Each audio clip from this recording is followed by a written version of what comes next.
Welcome back to Anderson Acres. Today we're going to talk about one of my absolute favorite parts of my summer flower garden, the cosmos. If you've never grown them before, you're in for a treat.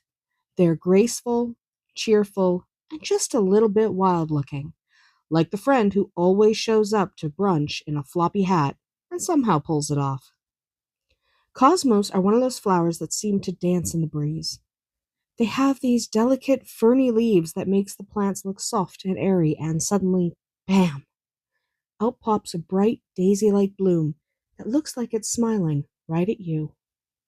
They come in shades of pink, white, and magenta, and even a lovely shade of orange or yellow if you grow the other species. No matter which you plant, they have this old-fashioned charm that makes any garden feel instantly more alive. One of the reasons I adore the cosmos is that they're basically the set it and forget it flower of the garden world. They thrive in full sun, the brighter the better, and they're happiest in soil that's not too rich. That's right, for once, neglect works in your favor. If you give them soil that's too fertile, they'll grow lots of pretty green leaves, but forget about the making flowers part. So skip the fancy compost and just plant them in well draining soil. When it comes to watering, cosmos are pretty easygoing. Once they're established, they can handle dry spells without much complaint at all. You don't need to hover over them with a watering can every day. In fact, they'd probably prefer it if you didn't. Just give them a good deep soak once in a while, and let the soil dry a bit between waterings. Planting cosmos is simple too. You can start them from seed right in the ground once the danger of frost has passed. They don't really like being transplanted, so direct sowing is usually the best option. Sprinkle the seeds, cover them lightly with soil, water them in, and then stand back and wait for the magic to happen. They'll usually sprout within a week or so if the weather's warm. Now, if you're an overachiever and start everything indoors, you can start cosmos in plants. Just be gentle when you transplant them. They're a bit dramatic about root disturbance, so you'll want to move them while they're still young and handle them like the fragile little divas they are. As they grow, you'll find there's a cosmos for just about every garden size. Dwarf varieties stay around a foot tall and are perfect for the front of a border or in pots, while the tall ones can soar up to 5 feet or more. Those taller types look especially beautiful swaying in the back of a garden bed, where the sunlight can catch their petals. And if you're a fan of cut flowers, you'll be thrilled to know cosmos makes excellent additions to bouquets. The more you cut, the more they bloom, which feels like nature's way of rewarding your good behavior. Another reason gardeners love cosmos is how generous they are with their seeds. Once they've bloomed and the flowers fade, they'll start forming seeds that you can either collect for next year or let scatter naturally.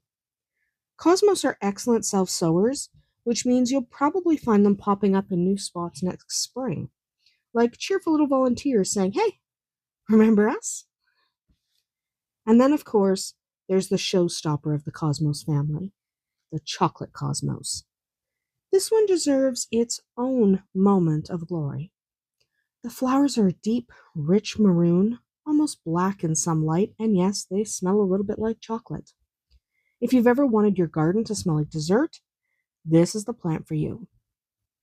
The chocolate cosmos is a perennial, which means it can come back year after year if you live in a warmer area, usually around zone 7 or a little higher. It's a bit more particular than its annual cousins. It likes full sun and well-drained soil, but it's not quite as drought tolerant. Regular watering helps keep it happy, especially in the heat of summer. And since it doesn't set seed easily, you usually grow it from tubers or divided clumps rather than from seed packets. If you live somewhere colder, don't despair. You can still enjoy chocolate cosmos by growing it in a pot and bringing it indoors for the winter. Or, if you're feeling brave, you can lift the tubers before frost and store them somewhere cool and dry until next spring. They're worth the extra effort, trust me, but again, they're finicky, so you have to treat those tubers with care. Now, cosmos in general are great for pollinators. Bees and butterflies and even hummingbirds adore them. If you've ever wanted your garden to buzz with life, a patch of cosmos will make it happen. They bloom from midsummer straight through to frost, giving those pollinators a steady buffet and giving you color when many other plants are already starting to fade. I think that's part of why I love them so much. They're reliable. Every summer, no matter what the weather's been like, the cosmos always shows up. It fills the garden with color and brings a little joy to the yard. Plus, they don't complain if you forget to weed around them. I mean, honestly, we all need friends like that. If you've been thinking about adding something new to your flower beds, cosmos are the perfect choice.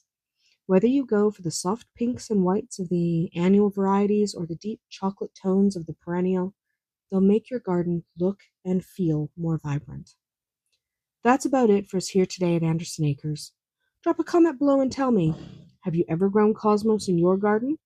And do you prefer the bright, cheerful ones or the chocolate scented variety? We'll see you tomorrow.